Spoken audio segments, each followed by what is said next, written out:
Why are you not a Christian?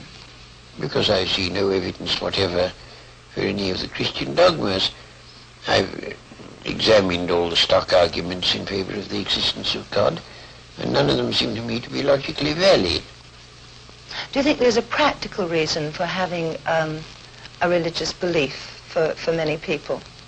Well, there can't be a practical reason for believing what isn't true. That's quite, at least I rule it out as impossible. Either the thing is true or it isn't. If it is true, you should believe it, and if it isn't, you shouldn't. And if you can't find out whether it's true or whether it isn't, you should suspend judgment.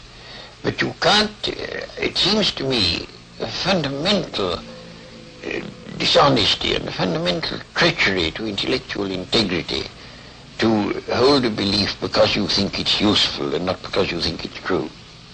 Well, I was thinking of those people who find that some kind of religious code helps them to live their lives. It gives them a very strict set of rules, the rights and the wrongs. Yes, but you know, those rules are generally quite mistaken.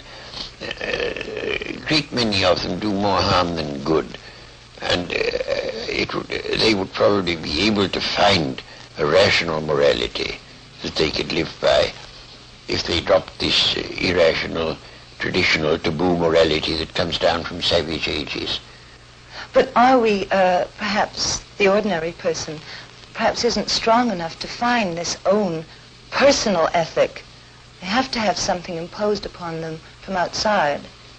Oh, I don't think that's true. And what is imposed on you from outside is of no value whatever. It doesn't count. Well, you were brought up, of course, as a Christian. When did you first decide that you did not want to remain a believer in the Christian ethic? I never decided that I didn't want to remain a believer.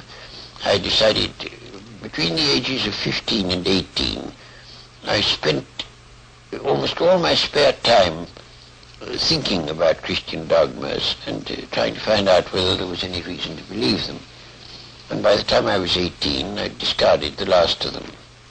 Do you think that that gave you an extra strength in your life? Oh, I don't know. No, I shouldn't have said so. Neither extra strength nor the opposite. I mean, I was just engaged in the pursuit of knowledge. As you approach the end of life, do you have any fear of some kind of afterlife, or do you feel that that is just an impossibility? No, I think that's nonsense. There is no afterlife? None whatever. Do you have any fear of something that is common amongst atheists and agnostics, who have been atheists or agnostics all their lives, who are converted just before they die to a form of religion? Well, you know, it doesn't happen nearly as often as religious people think it does. Because religious people, most of them, think that it's a virtuous act to tell lies about the deathbeds of agnostics and such.